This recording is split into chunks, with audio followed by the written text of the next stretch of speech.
Family Fellowship. This is Pastor AJ, and this is your daily encouragement.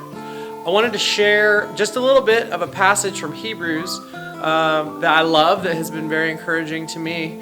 And frankly, preparing for this was encouraging again. I just love this passage, and I hope you will also enjoy what the Spirit says through it.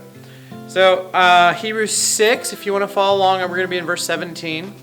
But in the beginning, we want to say, what's Hebrews 6 talking about? And in verse 9, he says, we're convinced of better things in your case.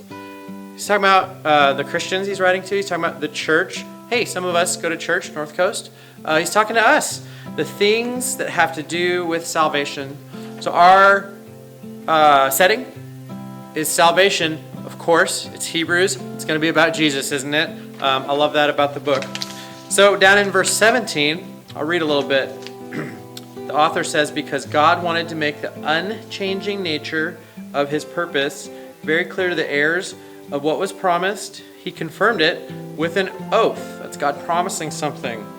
God did this so that by two unchangeable things, in that it is impossible for God to lie, we who have fled to take hold of the hope set before us may be greatly encouraged. See, wasn't that better than me just telling you to be encouraged? The word of the Lord. We have this hope as an anchor for the soul. Firm and secure, it enters the inner sanctuary behind the curtain where our forerunner, Jesus, has entered on our behalf, where he has become a high priest forever. And there's at least three things that jumped out at me as encouraging in that passage. Besides the fact that it says, be encouraged. Number one, the oath is unchangeable. There's two unchangeable things, and God's promise is the first one. We know his word is true. The second thing is his truthfulness. God speaks the truth to us always. Going back to the oath, it's what? It's unchangeable. That's two things. And then the third thing that is greatly encouraging to us in this passage is Jesus. Jesus has gone ahead of us. He's lived a human life. He is now seated at the right hand of God. Hebrews will say elsewhere.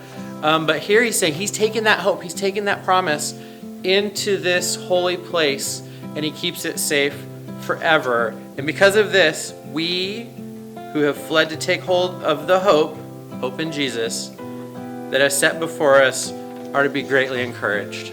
Love you guys, miss you guys. Hope you have a wonderful day. God bless.